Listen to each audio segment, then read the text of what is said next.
Hi, everyone. I got a bit sad that everyone was sent out to the exhibition. I had hoped for everyone to stay in the room, but let's see if we can fill out the room. It is definitely a different feeling than last year, where it was basically pressing join meeting. I don't know about you, but I really do not miss pressing join and leave meeting digitally. So, hello everybody and welcome. I am Jacob Gilwaliakis. I'm chair of the jury of the Public Library of the Year Award and member of the IFLA Public Library section. I am both honored and very excited to welcome you all to the live celebrations here at the WLIC in Dublin of the IFLA and Systematic Public Library of the Year Award 2022.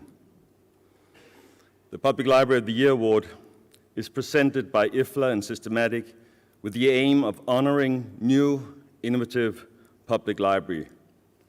The jury consists of 9 members from the IFLA Public Library section, the Metropolitan section, and the Buildings and Equipment section.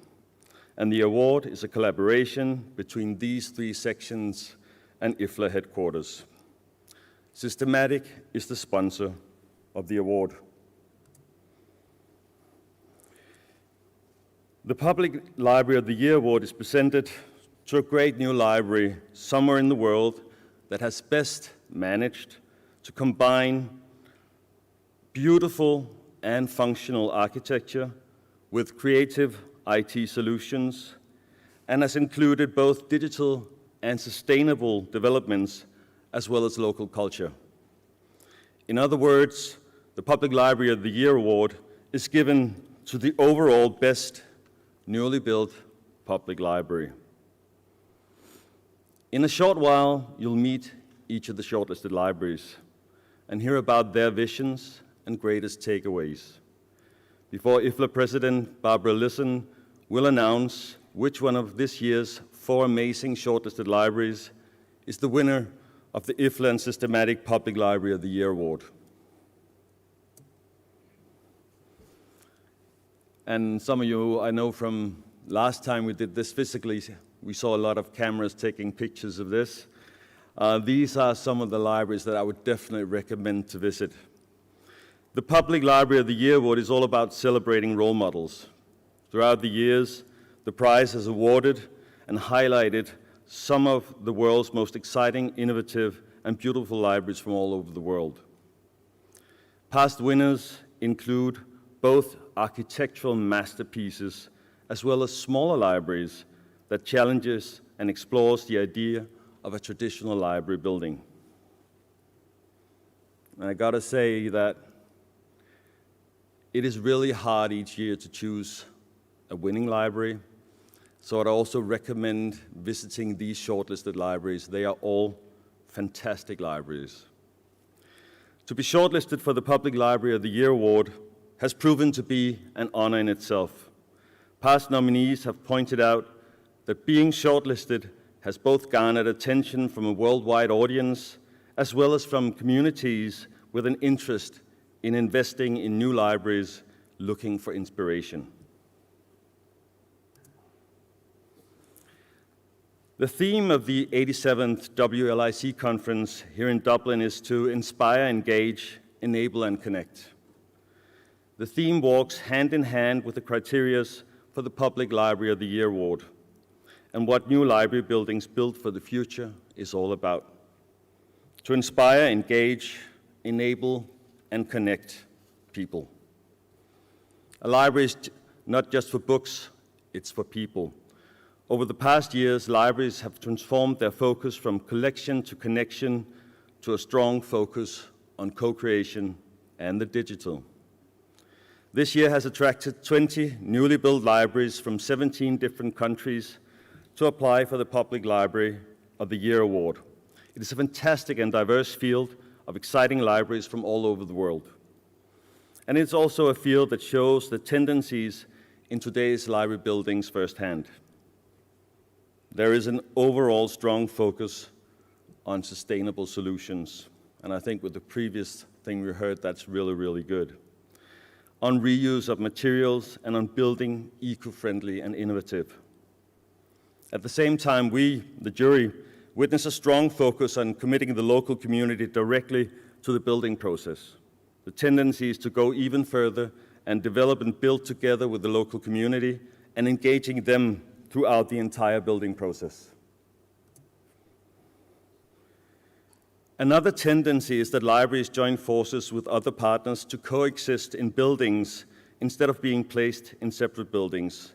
That way the visitors can go see a movie or an art exhibition while lending books at the same location, as well as experience interesting co-creative activities facilitated by the partners and the local community.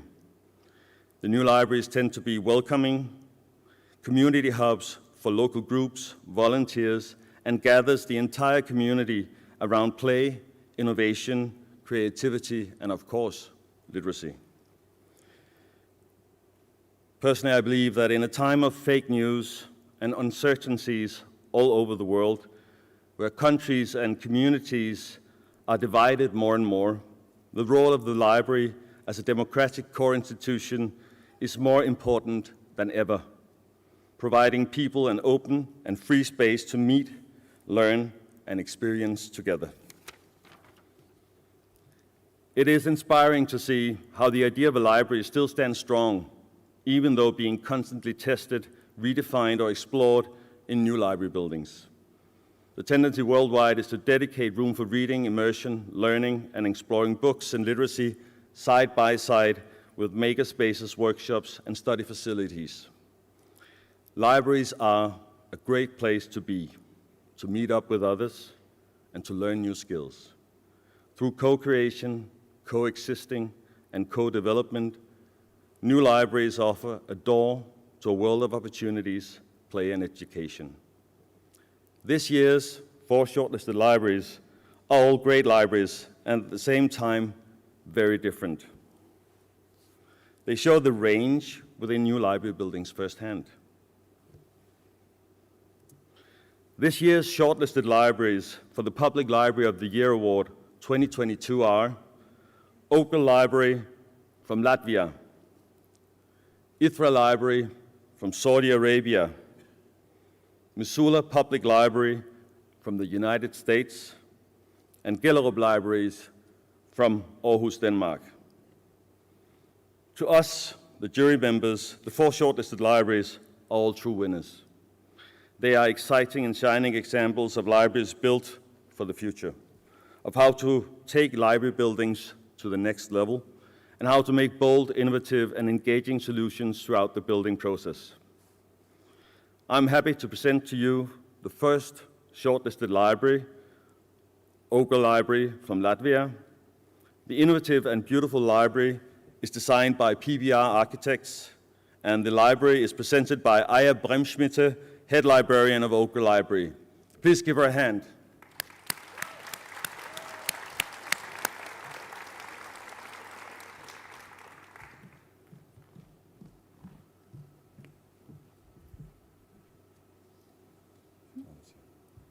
All right.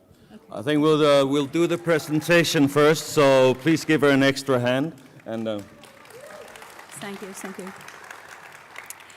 Greetings from Latvia, from Ogre City. Today I will present and tell more about Ogre Central Library, place where generation meets. Ogre Central Library was founded in 1928 when Ogre acquired the status of the city. Over time, the library in Ogre has been located in various places and buildings in the city. In 2001, all the departments of the library were finally merged in the former kindergarten building. However, over time, the development and modernization of library services and increase in the number of users required more space.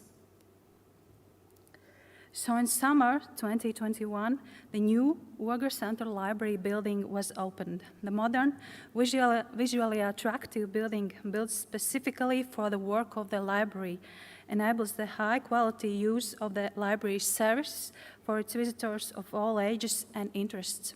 as well as a modern, comfortable working environment for the library staff. The library is a municipal institution, and together with the Ogre Cultural Center and the Ogre History and Art Museum is one of the institutions directly responsible for cultural events in the city.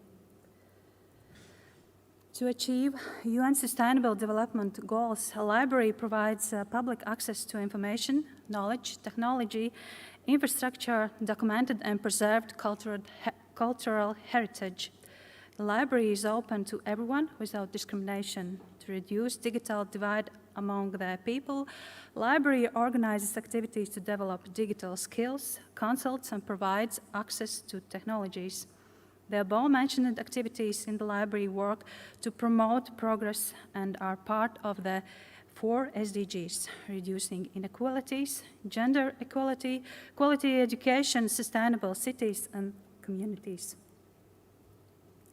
The library has pursued one of its strategic goals, to build a new, modern, and energy-sufficient building whose project was designed based on public interest and sustainable development principles.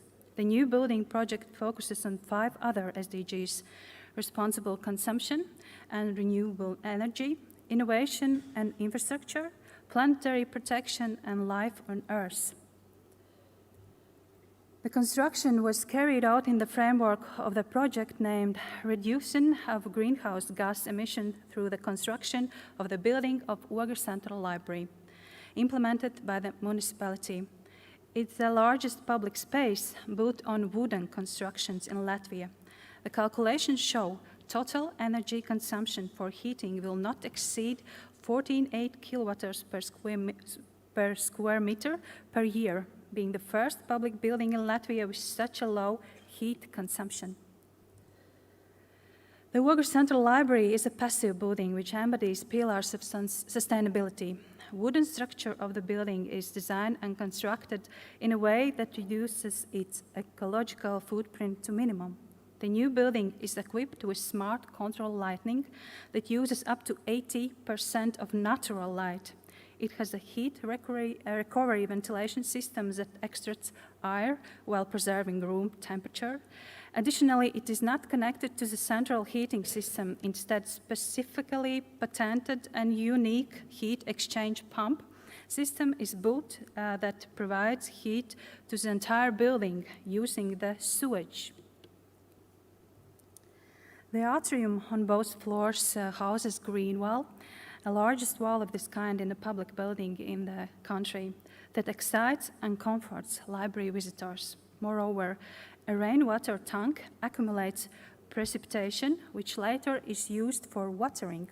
The green sinking is also presented by the roof of the building, where greens have been planted that later will form into lush meadow. Above the parking lot, solar panels have been installed to generate electricity for local use and to provide energy for 2 electric car charging stations. In the parking lot, you can also see a bus, the mobile library of Ogre Central Library. We are very proud of it. It has been going to readers in Ogre region for 25 years and was the only one in Latvia for 15 years. With the opening of the new building, the ICT equipment of the library was also fully renewed. The biggest innovation is processing of library stock with RFID tags, which allowed to install a new equipment. 3 self-service stations, a novelty in Latvian libraries, an automated library locker connected to the library's information system. By introducing contactless and autonomous solutions, library has improved availability and quality of services, as well as effective use of resources to ensure library functions. And this is a children's literature section, who is divided into separate areas for both the youngest readers and older children. There's also a quiet reading area, and the department also has a daily activity room with a climbing wall and board games. The library, the new library building, which has opened, which has been open to visitors since August 9, 2021, has accessibility for every target audience. There is a suitable driveway, elevator, as well as enough space to move around the entire building in the wheelchair and with a pram. There is also a book transfer facility, which provides the possibility to transfer books outside the library's opening hours. The library premises are designed to be comfortable for readers.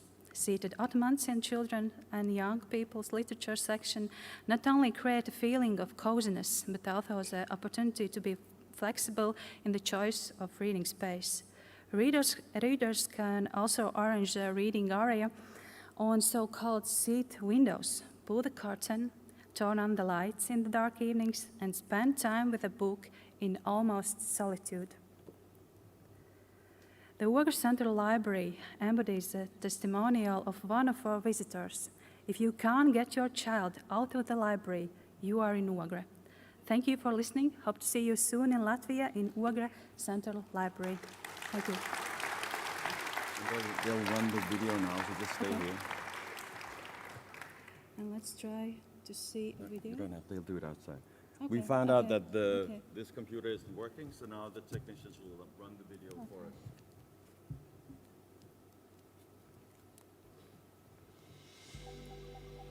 AWS.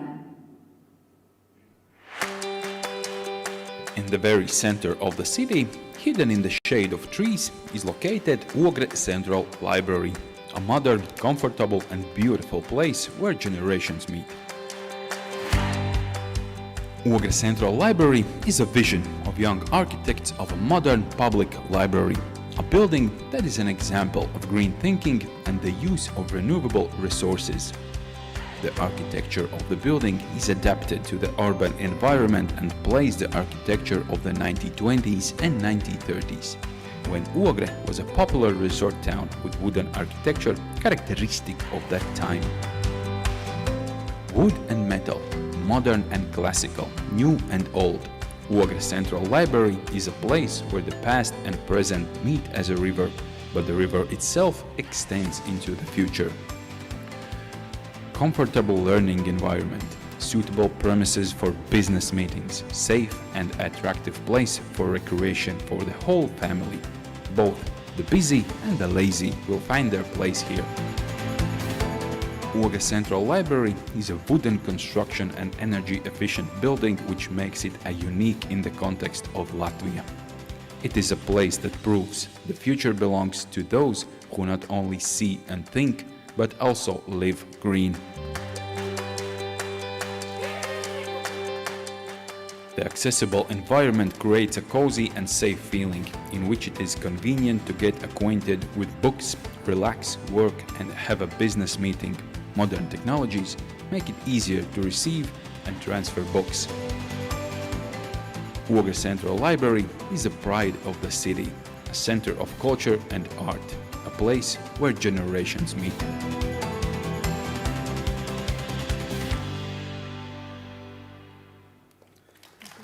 Thank you so much, Aya. Please give Aya a hand. And I gotta say that what really impressed the jury was just the warmth that shined through this library and just the focus on children. We really love this library. So, now for the next library. Do you all remember when I talked about architectural masterpieces and crazy buildings? This is one of those. It's a fantastic building. And I'd like to welcome the next shortlisted library here on stage. It's the IFLA Library from Saudi Arabia. The impressive and stunning library is designed by Snøhetta Architects and is presented by Chief Librarian Tariq Hawadji.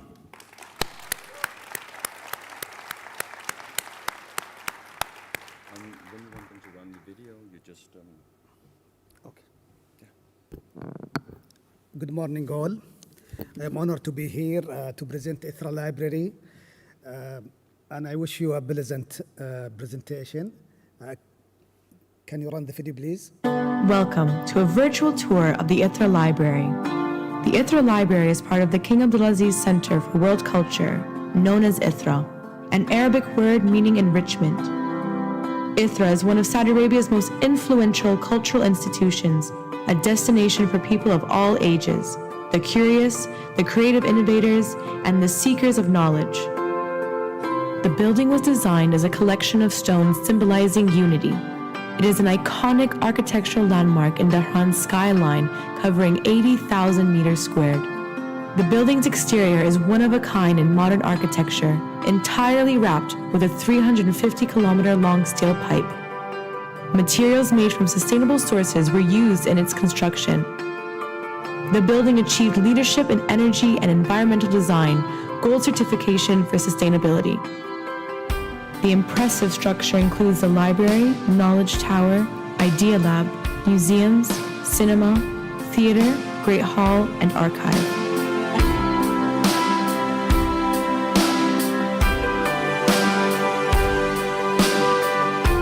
IFLA's progressive initiatives are based on 5 specific pillars: creativity, culture, knowledge, art, and community. The IFLA Library champions knowledge sharing, rewards curiosity, and provides the community, space, and resources to nourish minds in the pursuit of learning. The IFLA Library was designed on 4 public levels over an area of 6,000 meters squared, with 2 underground levels for the back-of-house operations. Rising from the plaza level, the escalator takes visitors to the library, into a world of more than 300,000 titles in Arabic and English. Entry to the library welcomes you to level 3, the social floor. It serves as the hub to provide memberships, tours, information, and fiction titles. It includes a welcoming reception, displays for library collections, and a cafe.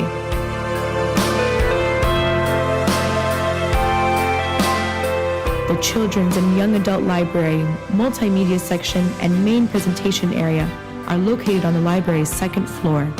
Their interactive workshops that focus on learning and gaining knowledge through entertainment are also held.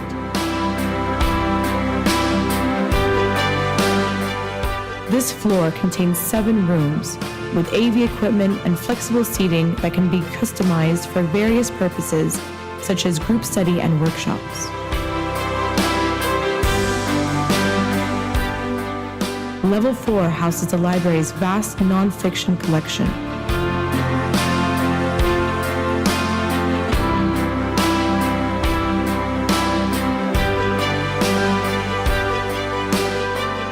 The 5th floor offers a quiet study and research area. It also houses the library's reference collections. Throughout the library, there are spaces and furniture that encourage group study. The library can provide tools to make students' time more productive. These include tablets, stationery, and chargers. IFLA Library uses technology to support users across the on- and offline journey to enhance learning and visitor experience. For example, RFID-enabled smart screens are integrated into the library shelves, giving access to more information about the books and summaries. Moreover, some shelves have embedded touch screens, which allow the users to locate graphically the exact location of the book's search. The welcome exhibits in Level 3 display digitized images of the latest books and staff recommendations. The library has 14 RFID self-check devices. In addition, the library has printers and scanners on each floor. The plaza level has an intelligent book return and sorting system, where borrowers can quickly return the book if they are in a hurry.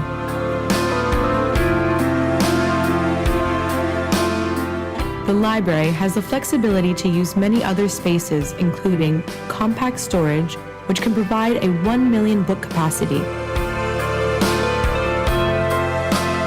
Additional space is available in the surrounding park, providing an outdoor setting for library programs. IFLA has a cinema, theater, and plaza space which can cater for significant library events, such as book exchange fairs, children's book fairs, and the annual National Reading Competition final ceremony.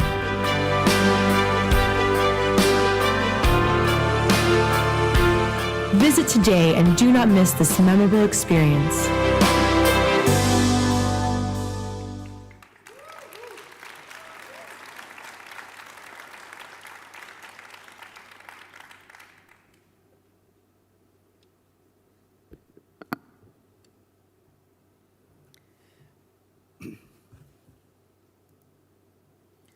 In 2008, when King Abdullah was visiting Dhahran, Aramco was celebrating 75 years of its start.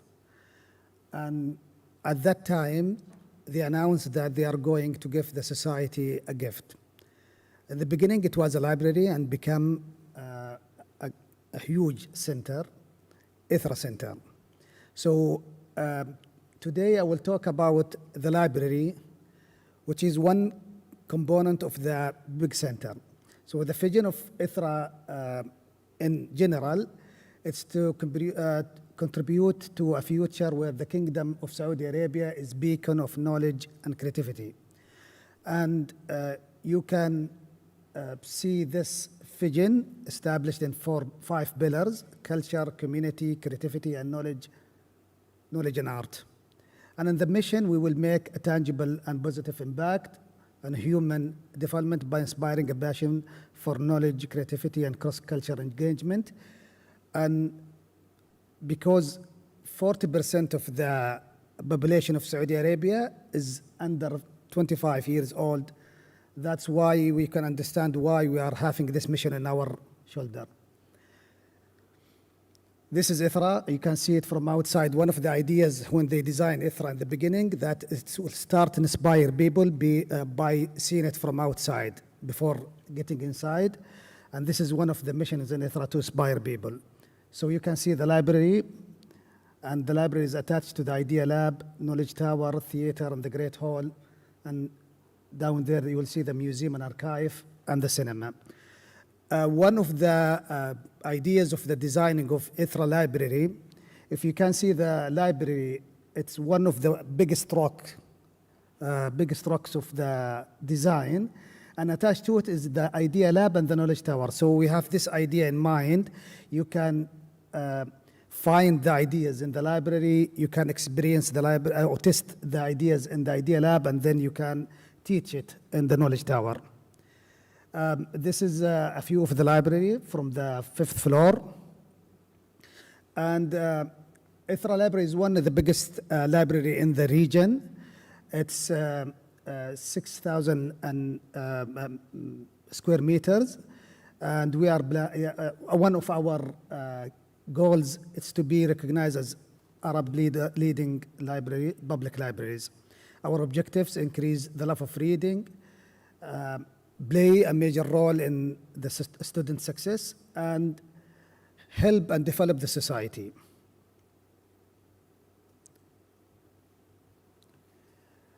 Our strategy is structured based on 4 key elements. The first is the facilities, 4 floors.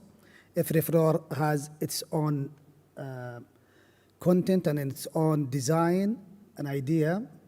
Dedicated section for children, research, fiction and non-fiction, study, meeting rooms, and social cafe. When we talk about the content, you can, we published through the years more than 3,000 physical items, e-books, multimedia collection, newspaper, magazine, podcast, and publication, and it's part of the content that the library had in this collection. The program, I will talk in the next slides about the programs, but at the services, our idea is to fulfill the community needs and suit all ages and diverse interests. And the technology, maybe you see it in the video, but I will talk about it again, the RFID system and the self-check systems, multiple book research screens, the digital library, the exhibit, the intelligent book returns and sorting system, and printers and scanners. Our services, as I said before, it's self-check services and reference information services, reader advisory, and audio-visual services, and photocopying and printing, and as I said before, scanning and printers. One of the services that we include in our library, I think it's a new thing in Arabic world, it's the reading advisory. We are trying to push this idea more and more. You can see here in the photos some of the services that we are offering in the library.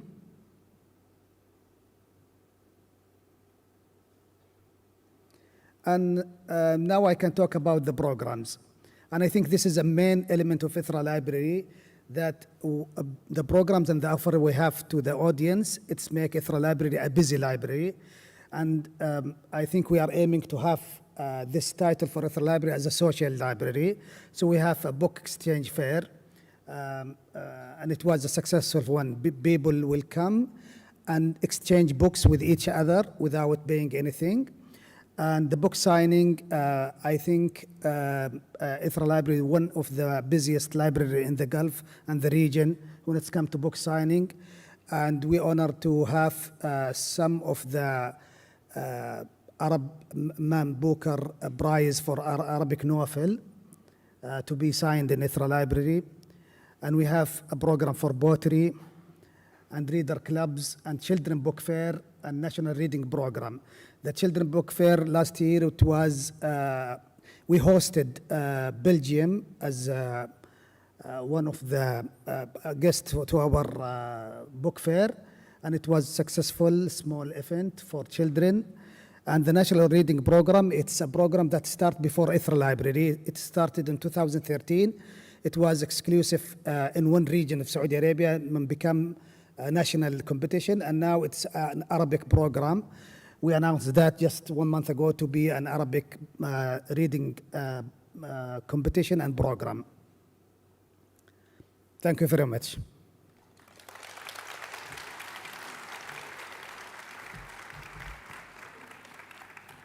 Thank you, Tariq. And sometimes I'm from a very small country, 5 million people. And that also means that libraries are a bit smaller than this one. And, and sometimes when I travel to see libraries a lot, I forget the size of libraries and the number of visitors. And yesterday when we were talking to the shortlisted libraries, someone mentioned in passing that this knowledge park and this library has, when on a good day, has 30,000 visitors. So it's just, and then I just stopped for a little while because we tend to forget. All right. Our third shortlisted library to be welcomed here on stage is also a fantastic library, and I'm really looking forward to this presentation. It's the Missoula Public Library from the United States. The welcoming and beautiful library is made by MSR Design and A&E Design. The library is presented by Tracy Lesneski, CEO, Principal, MSR Design, together with Honoré Bray, former Library Director, Missoula Public Library. Please join us on stage. Come on. Yeah. Okay, perfect. All right. Thank you. They'll start the video, you said? As soon as you just say to them, start the video. Okay, okay. Well, first, I just want to say thank you for this honor and welcome to everyone, and congratulations to the fellow shortlisted libraries. We're so delighted to be in your great company. I think we're ready to just go ahead and launch the video when you're ready. Welcome to the new Missoula Public Library building, located at the confluence of western Montana's Clark Fork River and Rattlesnake Creek in the Aboriginal homeland of the Salish and Kalispel people. We offer our respect for their history and culture, for their continued vibrancy today, and we aspire to honor the path that the Salish and Kalispel people have shown us in caring for this place for the generations to come. Our building was designed by Minneapolis-based architectural firm MSR Design in partnership with local firm A&E, and is home to the library, University of Montana Living Lab, Spectrum Discovery Area, Family's First Learning Lab, and MCAT Community Media Resource. A key driver to the design was how people would experience the building's partners, as an integrated whole or as separate entities. This had implications for the building's size, its budget, and the identity of each partner. We saw a huge opportunity in full integration, creating a seamless experience for both visitors and staff. Getting that right was vital in creating a truly transformative outcome for the library and for the community at large. In the U.S., private funding is critical for libraries to achieve a building like this. Our vision was for a free, equitable educational hub that supported the full spectrum of literacies and that was impactful to all learners and all ages. The idea of partnerships arose from wanting to offer meaningful, multi-layered, hands-on experiences accessible to all learners. When the partners came together under one roof, that's when the magic began. We were able to flex our muscles in new ways, leverage for impact, and the result has been an absolute stunning culture house that impacts every day the lives of our Missoulians. The natural surroundings are deeply meaningful to people here. Glacial activity and the mountain skyline informed the building's form. Reflective cladding changes appearance in different light conditions, recalling the dynamic valley weather. The materials palette and colors were inspired by a mountain climb, from the rocky valley floor at the parking level to the mountain airy top on the 4th floor. The 2nd floor is dedicated to children and their caregivers, and the color scheme is based on the bitterroot, the Montana state flower. The sculpted wood wall visually connects each floor and acts as a wayfinding cue. The design was based on the Missoula Valley topography. Each space was intentionally designed to support multiple ways of engaging in dynamic learning. A great example is our demonstration kitchen, which can be used as a meeting or study area and as an instructional space to provide our community with culinary literacy and health opportunities in support of our mission. Long-term flexibility is just one way we design for resiliency. The building relies on hydrothermal and solar for its energy and is designed for water conservation and daylight autonomy. Creativity with partnerships is key to extending our services. Exposure to new ideas and experiences generates empathy. Representation in program design, spaces, and materials is inclusion in action. Intentionally reaching out, listening, and working alongside priority communities is equity in action. The model of our new building expands our reach and possibilities for future endeavors. The Missoula Public Library building speaks volumes to what Missoulians achieve when they come together around shared values. Our goal is architecture that fosters community, is low impact to the earth, and transformative to the region.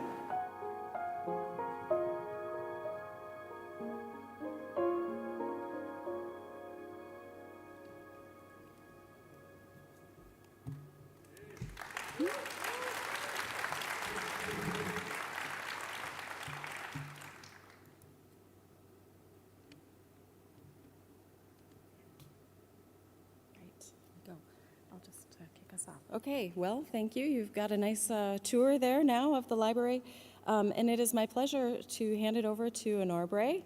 I guess in Gaelic you'd say honoré. Is that right? Yes. Honore's family is actually from Ireland, which is lovely for her to be here. Yes. And so we'll get started with a little introduction to Missoula. Welcome to our lovely Missoula, Montana. Missoula Public Library flanks the east end of the cultural district in Missoula. The library serves a population of 120,000 people in a county that is 4,213 kilometers. So we have a large space that we serve that is just our population served. 75,000 of those people actually live within the city limits of Missoula, and the rest live in the county, so they're very spread out. Missoula is the second largest city in Montana, but we are the largest, busiest library in the state. And we are a shopping hub for about 6 rural communities that live nearby that don't live in our county and bring about 80,000 other people into the library. Library services in Montana are shared across the entire state, and we have a courier system that brings things back and forth. So we're very heavily used by our neighboring communities. Tracy's going to talk a little bit about where we're at. Okay, all right. Well, as Lenore said, it's a vast area, and it's sparsely populated. This is a population density map of the United States and parts of Canada. And the light yellow color is less than 3 people per square kilometer, just to give you a sense of that. So the green dot is where Missoula is located. And you can see that the closest large city is actually across the border in Calgary, in Canada. And that's 660 kilometers away. And so in terms of cultural offerings or places where people can get especially equitable, accessible services, there was not a lot before the new library came to Missoula for people to engage in that kind of activity. So I'm going to talk a little bit about the vision. In 2008, the community was growing rapidly and the library was very inadequate. The library was occupied in 1974 and it was 39,000 square feet. A lot of that square footage was mechanical rooms and places that were not accessible by the public.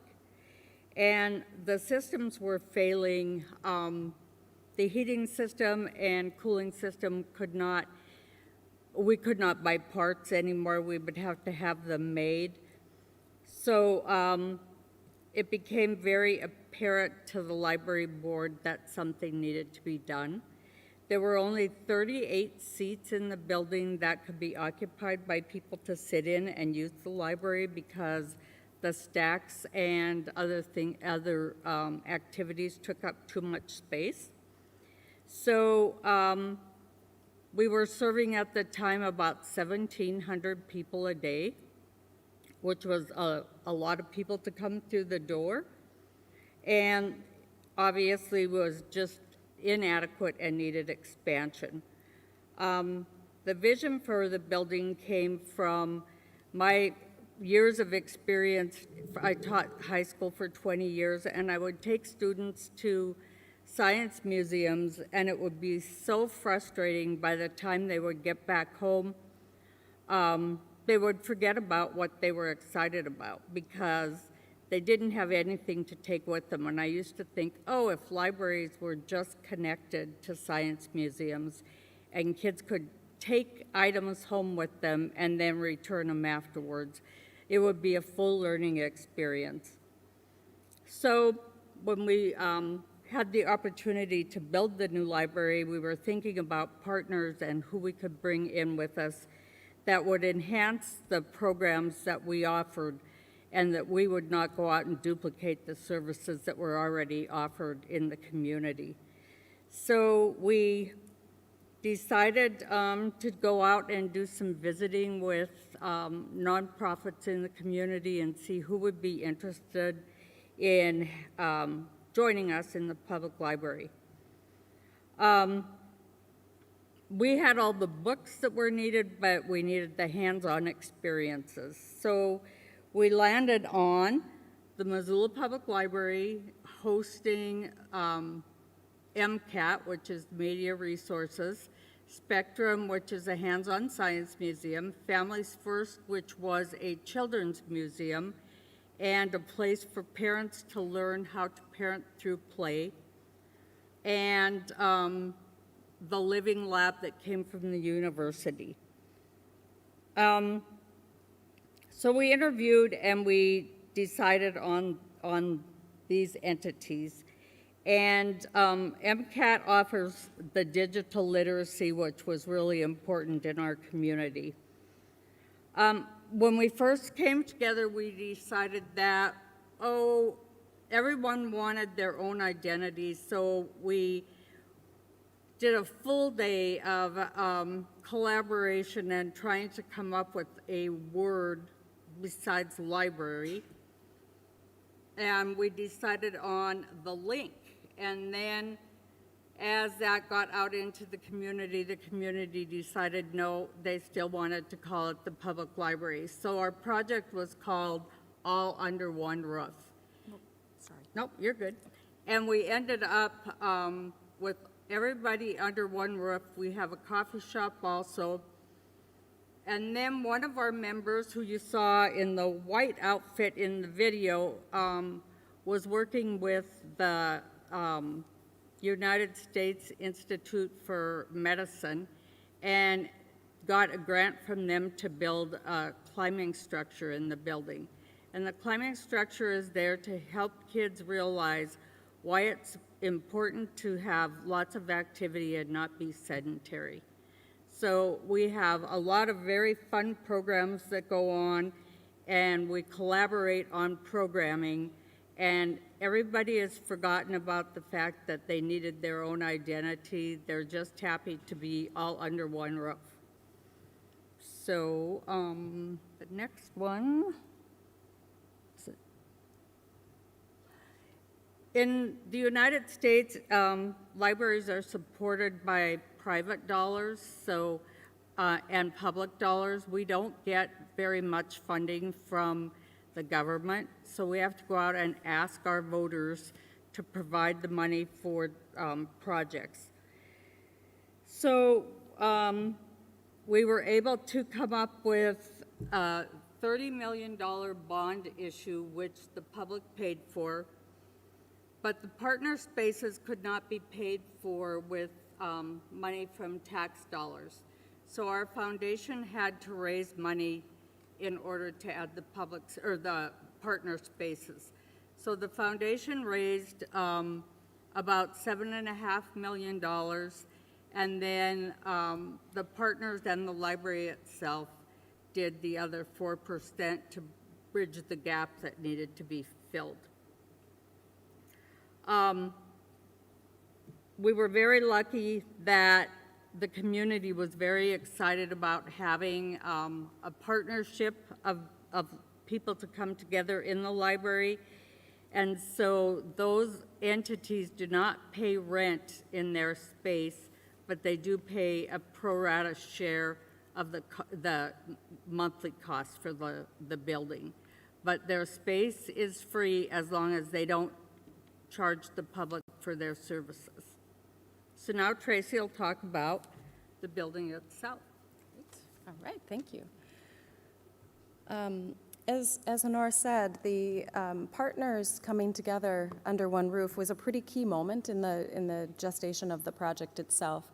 When we were actually hired with our local partner A&E to design the building, it was still uncertain whether the partners would have their own identities and this would end up looking sort of like a conglomeration of many different entities, or whether it would be one container housing all of the partners. And we were really delighted that it did move toward the one container housing all of the partners from an architectural expression perspective, as well as from the experience that the community and the staff both would have as an integrated community of service providers that are all united in a mission about literacy and play. And so we were able to be, freed to just think about what that container ought to be and how to make it resonate best with the community. And we were really inspired by the local landscape. You saw quite a lot of it in the video. The building site is nestled in the hub of 5 valleys. It's a spectacular location. And so the exterior draws from the geological forms and the kind of shifting plates of the glacial activity that the glacial activity caused. And that's why the building looks the way it does on the outside. On the inside, we settled on a very calming and spare palette that really resonated with the sustainability goals of the project, using as few materials as possible and making sure that when we did use something that it was sustainably made or harvested, and that it would have a small carbon footprint. And so that was a real driver in the overall palette. And we were able to then think about this container being kind of a cohesive whole with then the punctuations of each partner identities in certain locations. And so you see each of the partners located here on the screen. They all fit into that cohesive design aesthetic, but with a little bit of their own flavor or flair, I guess I would say. Holly would call it probably flair. And here is that hub of 5 valleys that I spoke of. Those mountain ranges really do feel right at the doorstep of the library. It's quite a special location. We talked about this a little bit in the video, but I wanted to expand on that idea of the mountain climb. as a way of organizing a building. You can imagine that there's a lot of competing ideas about what looks right and what is Missoula. And so really grounding it in the place and relating it to something that most people in the community could relate to as having experienced at some point was this idea of a mountain climb. And so as you ascend through the building, or descend, I guess, in reverse, each of the floors has its own kind of feeling in terms of the texture and the material that's used on that floor. So going from the bottom at the base of the hike, if you will, it's a little more rocky, jagged, dark forms, darker materials, and as you ascend all the way up to the airy mountaintop, then it becomes more simplified, more elegant, much lighter in feeling and aesthetic. What unifies all the floors then is the main stair, which acts as this wayfinding cue. You always can see where that wood wall is, wherever you are, on whichever floor you are, and that orients you to where the toilet rooms are, where the comfort rooms are, and then, of course, where that main stair and elevator to circulate you through the building is. And what you see on the left of this slide is the Missoula Valley topography map with that dark bar that's kind of in the center. I don't know if I can point, but the dark bar that's in the center is indicating where the building itself is located in the valley. We extrapolated that then using our computer programming in the office and laid it out over a grid, abstracted it, and then modeled it into this sculpted wood wall that you see on the right image. Where the logo is on that wood wall is where the library is in the valley. So there's a little nice story there as well. And so I'll just take you through a couple of more of the images, just showing you another little bits of the tour, the coffee shop and cafe on the first floor, the very active, vibrant floor of the children's on the second floor here, with lots of ways to engage in that hands-on play that Honor was referencing before. Plenty of places for quiet contemplation as you rise up through the building. And then that event floor on the fourth floor with the spectacular views out all directions. We didn't forget about the staff. The staff are key to making sure that this building runs well. All the partners are located together in their workrooms to help create those synergies between the different partners. And we offered the same kind of variety of active opportunities for staff to very quiet and contemplative areas so they can get recharged and refreshed for their work. All right, so that brings us to the future and back to Honor. But first, sorry, Slavin Lee is the new director. Honor actually just stepped down a few months ago. And Slavin wanted to be here and apologize for not being able to be here. We're over time. Okay, we're over time. I apologize. We're over time. So Slavin would have said, it's a bright future and great, beautiful things happening. And that's it for us. Thank you.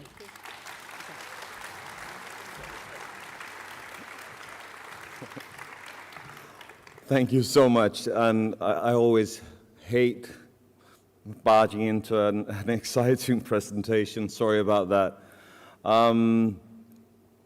When we talked about this library at one point, a library director in the jury said, I want a library like that for myself.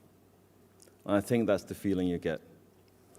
All right, and now over to the final shortlisted library. It's Gellerup Library from Aarhus, Denmark. The multifunctional and elegant new library is designed by Schmidt, Hammer & Lassen. The library is presented by Library Director of Aarhus Libraries, Marie Østergaard, and Jette Birkeskov Mogensen from Schmidt, Hammer & Lassen. Please give them a hand. Well, thank you very much. This is quite daunting, and I want to thank IFLA and the jury for choosing us as a nominee, especially in a year with so great other nominees. It's also very daunting to be on this stage, which is huge, by the way, just standing up here looking at you guys. But I think we'll just start with the video. Yes, ready? Hello, and welcome to Gellerup Public Library. So we're right now here in one of Aarhus Public Library's branches in Gellerup, which is a part of Aarhus Municipality. This library opened in December, and we're super excited to be nominated for this award, but we are also super excited to show you the amazing space that we have together with a public housing agency, an art factory, and a lot more partners and people that we're cooperating with to help drive the change in this neighborhood that we're part of. So come on in and we'll have a look.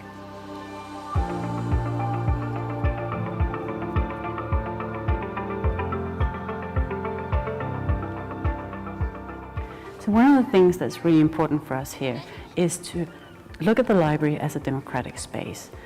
The library in Gellerup and in all over Aarhus are community hubs where we try to make people come together under one roof to co-create and to be part of the drive that they want to create in the local community. To make sure that these spaces are for everyone and that you actually interact with someone you might not see in your daily life, but who are part of the same community that you're in.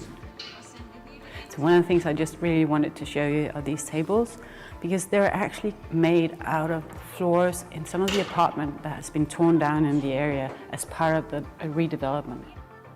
So they're really one of our cherished items here in the library. As a public library, we are so proud to take color of the unique local community that we're placed in. And that's why co-creation is so important in all the work we do and has been in the process of developing this new library. For example, behind me you can see a concrete way of co-creating with the young people of the local community, trying to understand their needs, try to give them a voice in the library. And I feel we succeeded. It's their art, it's their installation, and we are very proud to have those young people helping us here.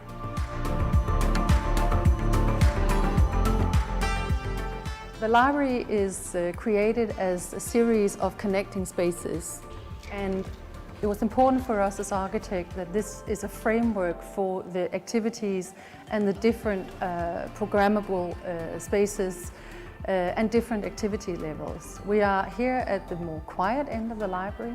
It's also my favorite spot because it can be more contemplative, but at the same time there's a great visual connection to the life between buildings and the various people and the activities organized by the neighborhood.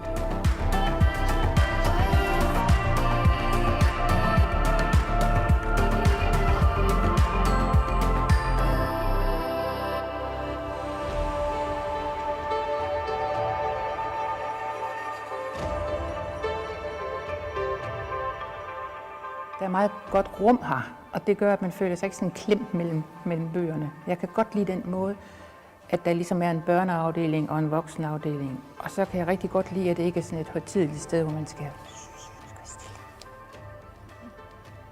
I usually read books, and especially in this busy summer period, many young people especially are studying for end-of-year exams, including myself. And it is so nice to see that so many people are using the library. And sometimes I meet here with my friends, and sometimes it's actually by coincidence, and it really just proves how useful this new library is for us young people especially. I believe it's much more well thought of, and you can see the intentions behind the designers, and you can see that there are these different areas for younger people, children and mature adults, and especially the different colors, and they just indicate that there's a place for everyone.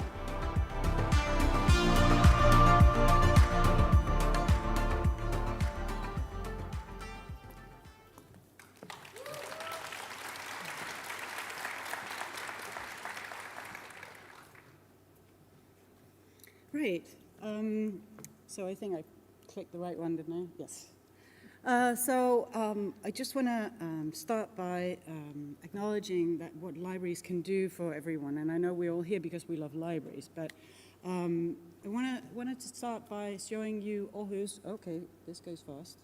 Aarhus, this is the municipality of Aarhus. We have 19 libraries. The main library is Stock 1, which is in the white circle. And then Gellerup is a branch library just in the outskirts, but it's a very, very important area for Aarhus, and it's a very It's an area that's getting redeveloped at the moment, which is one of the reasons why we really wanted to create something important and strong out there. And it's only fair that Gelab gets to get a new library, because a lot of the ideas and visions around our libraries in Aarhus are based on ideas and thoughts that came out of Gelab, of the library as a community center, a community hub, working with partners, working with the community, having user involvement in everything that we do. So we look at the libraries in Aarhus as a democratic infrastructure, spaces owned by the people all over the community, and that's how we try to create this new library. Yes, yeah, and thank you to everyone here, and again also the co-nominees. It's so inspiring. For us as architects on this project, it was about making ends meet, because the wishes were many. And that's with the public community library. There are also financial constraints, but as architects, we looked into how can we make the most of a flexible space. So again, bringing together also with the synergy of the different partnerships inside the building, and having shared spaces, and having also, again, as we said in the video, connecting spaces, so that one can inspire the next, and also bring that curiosity from the neighborhood. As Maria said, it's a neighborhood undergoing change, and it was important for us to framework with the architecture that it's something that also from the outside looks a little bit different. What the building contains in the region, and it should feel inviting, appealing. People should come here and feel comfortable and safe. And as well as people who's lived here for many, many years, and there's also a whole new wave of newcomers, and that should be, this should be the platform where they can meet and engage, and also connect as neighbors in this special place. As goes to the building itself, we worked with the community 360 degrees sustainable action plan. So it's not certified as such, but we really worked again with getting, tasking that every sort of way of assessing what is the sustainable choice here. There's a lot of wooden, timber, and healthy materials was considered in every choice, and also the whole sort of climate design with natural ventilation, a lot of controlled daylight, bringing again this inviting feeling, and having also the connecting to the outdoors, and that was important in again with some of these you can say hard-working spaces that you still have this open feeling and views to the exterior. Yeah. And also one of the things you were talking about sustainability, and we decided that we wanted to look at sustainability in all its different shapes and forms. So we're also talking about social sustainability, financial sustainability, and of course the environmental one. So maybe some of you, at least some from Denmark, will recognize some of the furniture in here, because we reused old furniture that we found in the basements around in all the libraries, and we shaped them up, and we're trying to bring in a lot of old stuff. And you saw the table that I was sort of very happy about in the video. It was really not just because it was from an apartment that had been torn down, but it was also because it was made by young people who are working in the area, who are unemployed, that are given different kinds of activities, also on the construction side actually. So they created these tables for the library, and they brought them in, and were very happy about bringing in these tables that they created themselves. They'd never done anything like that before, from different materials that they know from their home. So we're really trying to look at it from every different angle. And one of the most important things So Reike was showing you how there was this place for the teens in the area that they've been constructing the different things in there themselves. One of the things that we always try to do is to leave spaces unprogrammed, so that we leave areas that can be then done by the community, both when we're constructing it, but also after, because this goes on. It's not just fixed and finished at this moment. This will continue to move, to change, and to be filled with different kinds of activities in the library by the community. So that's one of the things that I think together we were very keen on trying to create spaces for that. So really, I want to say that if we believe, and I think we all do here, that libraries are drivers for change. We see this already in Gellerup. The numbers of visitors coming in this new library has more than doubled from what it was before. The people from the surrounding areas who would never have gone to the previous library, they come in now. So it's really been driving the change that everybody was hoping for. And I think it's when architecture, content, and impact goes together, then that's when magic happens. So. Yes. Yep. Small library with a great impact. Yep. Thank you very much.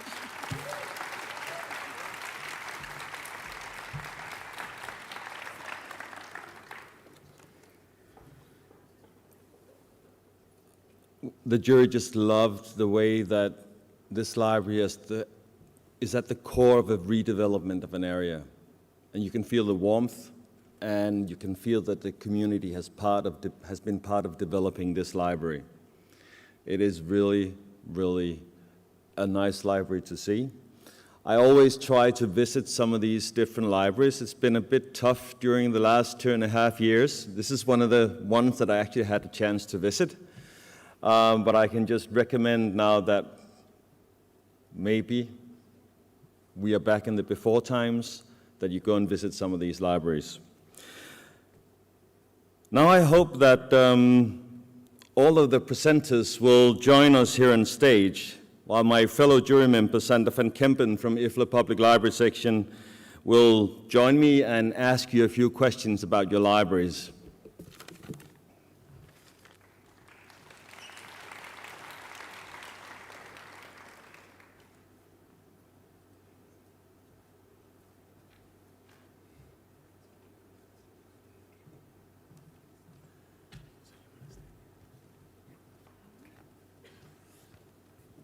So, I got the honor to ask one question, since we're pressed for time. So, I'll start in the order that they presented themselves. So, I wanted to ask Ogre. They told a lot about sustainability. Actually, that was my question, but now it's sort of obsolete. So, what she didn't say, which came up in the jury meeting, is that there's also a possibility to marry in a library. And I was very curious how that came about. Could you tell a bit about that? Putting you on the spot right now, I know. Okay, thank you for the question. Yeah, I didn't tell about this aspect of our library, but as you know, Ogre Central Library is all about sustainability, so we hope the marriage will be sustainable too, so yeah.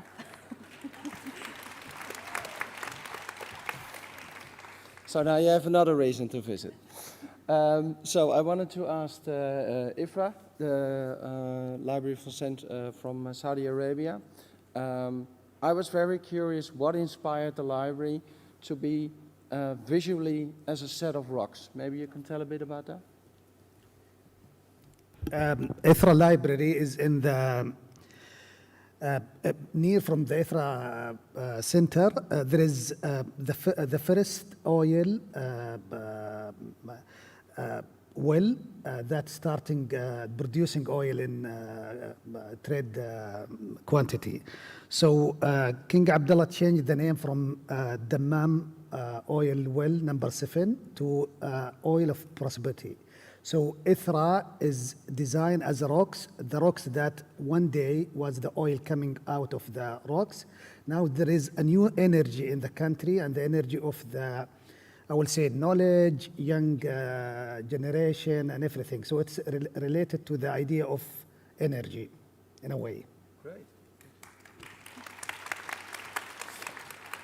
Great answer. I would like to ask the Missoula Public Library, if you could change anything, what would it be, and especially why? If we could change anything, it would be that we didn't have a pandemic. We were supposed to move into our building a year earlier, and the staff moved in when the building was unfinished because the pandemic stopped transportation of many items, and so the staff did services as outside services, curb service. The people would pull up in their car, and the staff would take the things that they were wanting out to their car.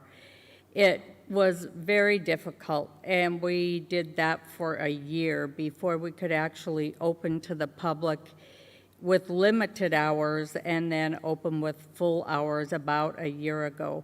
So the pandemic really created a lot of heartache for our staff. It was very difficult for them. And it was difficult for the public because they are used to coming in and searching for things that they want, and they couldn't do that any longer. So the pandemic really messed things up. Thanks for that. You're probably wondering, how do I get such a beautiful library? I'll get to it in a minute, but just wanted to express this. And one of the things I think is very important is that you have a driving force that keeps going when all obstacles are there. And in this case, Honoré was this driving force. And I think this is very important, that if you start building a process, which is a long process, that you find somebody who really has this driving force to make it happen. So thanks again. Marie, I would like to ask you, we saw a lot about the community engagement. That is something I'm sort of really enthusiastic about. Is that the one thing that you're most proud of? That was a very good question, Pekka. Yeah, well, it actually is.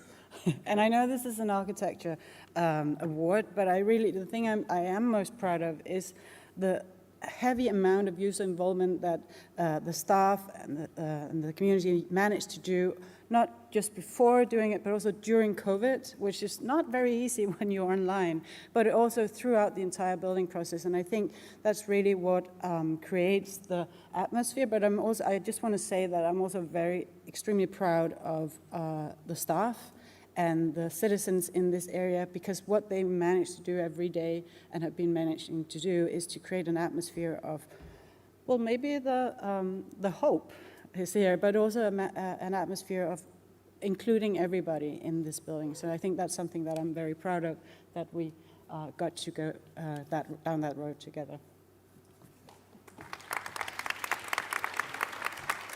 Thanks for that. I'll give it back to Jacob. Here. Yep. And now I'd like to welcome on stage to announce the winner, Barbara Lissand, IFLA President. Welcome, Barbara.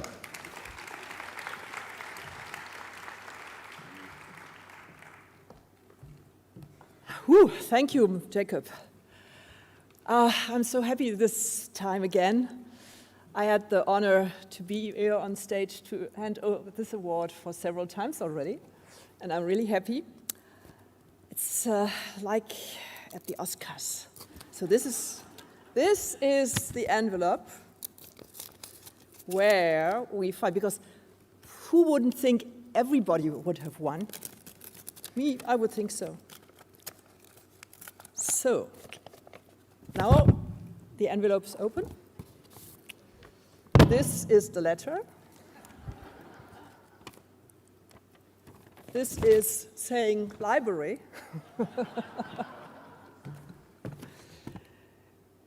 This is saying winner. And this is saying Missoula Public Library.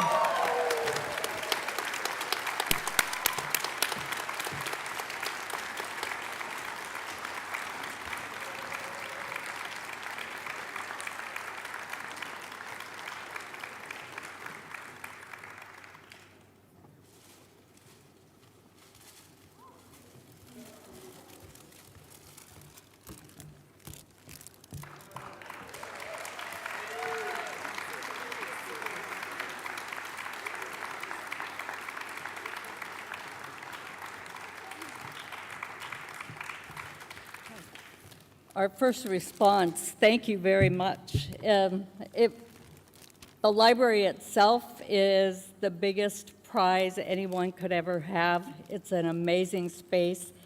And I just want to say that MSR listened to absolutely everything the staff and the community had to say, and they built the building that the community wanted, and they were fabulous to work with. Thank you. Too kind. Oh my goodness.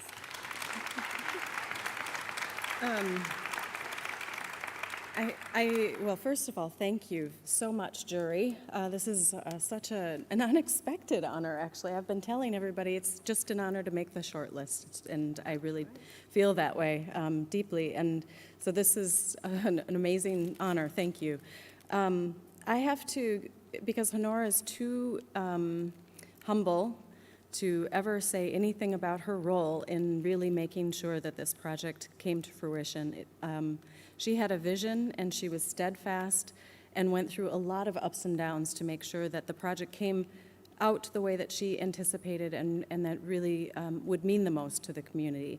And that integrated partnership was just brilliant, and it's so impactful already, even though not open quite as long as you'd have liked. And perhaps the greatest pity of it not opening as soon as it could have is that Honora didn't get much of an opportunity to fully enjoy and live in that building as long as I think we all would have liked her to before stepping down. But thank you so much. This is amazing. Thank you. Oh my goodness. Okay. Can you see this? Where do we go now?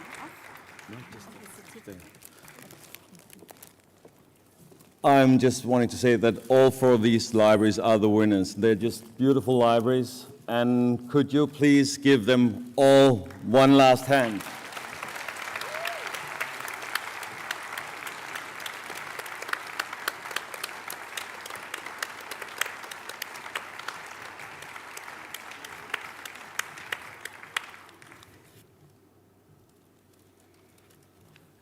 That is it for the Public Library of the Year Award. Please, if you have more questions to the libraries, you will see them at the conference and you can ask them questions along the way. Have a fantastic conference and hope to see you at one of these four fantastic libraries. Thank you, everyone.